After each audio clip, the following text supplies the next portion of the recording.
நாளைக்கு முருகர் மாநாடு.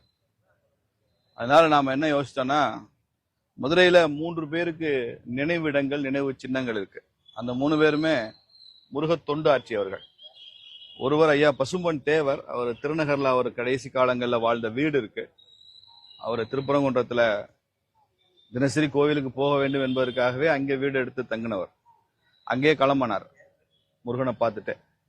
மிகச்சிறந்த முருக பக்தர். அதனால நேற்று அவர் வீட்டில் போய் வேல் வழிபாடு செஞ்சு கொண்டு வந்து அங்கே முருகர் மாநாட்டு மைதானத்தில் அறுபடை வீடுகளில் திருப்பரங்குன்றத்தில் சாத்தினோம். அதே மாதிரி மதுரையினுடைய புகழ், மதுரையின் பெருமை டி.எம். சவுந்தரராஜன் அவர்கள். அவர் இல்லைன்னா அந்த முருக பாடல்களே இல்லை. ஆயிரக்கணக்கான பாடல்கள் பாடியிருக்காரு.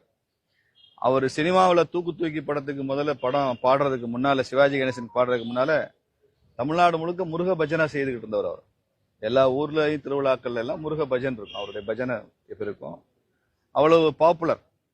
அவருக்கு மரியாதை செய்யணும், அவருடைய முருகனுக்கு அவருடைய தொண்டுக்காக நினைத்து டிஎம்எஸ் அவர்களுக்கு அவருடைய சிலை இருக்கு முனிச்சாலை பக்கத்துல, அங்கே அவருக்கு மரியாதை செஞ்சோம்.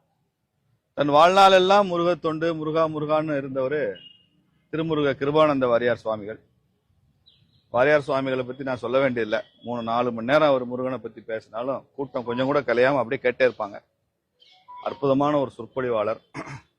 திருப்புகழ், கந்த சஷ்டி, கந்தர் அலங்காரம், கந்தர் அனுபூதிக்கெல்லாம் அவர் தான் அத்தாரிட்டி. அவர் என்ன சொல்றாரோ அதை எல்லாம் மக்கள் அவ்வளவு ஆர்வமா கேட்பாங்க. எல்லாரையும் அந்த பாடல்களை மனப்பாடம் பண்ண வைப்பாரு. அவ்வளவு அற்புதமாக தனது வாழ்நாள் எல்லாம் முருகனை பற்றியே பேசி வாழ்ந்து மறைந்தவர். அவருக்கு மதுரையில பூங்கா முருகன் கோயில்ல ஒரு சிலை இருக்கு, சந்நிதி இருக்கு. அங்கே மூர்த்தியாக அமர்ந்திருக்கிறார். அதனால திருமுருக கிருபானந்த வாரியாருக்கு நாளைக்கு முருகர் மாநாடு நடக்கிறதுனால இன்றைக்கு வந்து அவருக்கு மரியாதை செய்ய வேண்டும் என்பதற்காக வந்திருக்கிறோம். பாரதிய ஜனதா கட்சியினுடைய மூத்த நிர்வாகிகள், தொண்டர்கள் எல்லாரும் வந்து அவருக்கு இன்றைக்கு அந்த மரியாதை செய்கிறோம். நாளைக்கு நடக்க போற மாநாட்டுக்கும் அவரது ஆசி வேண்டும் என்று பிரார்த்தனை செய்திருக்கிறோம்.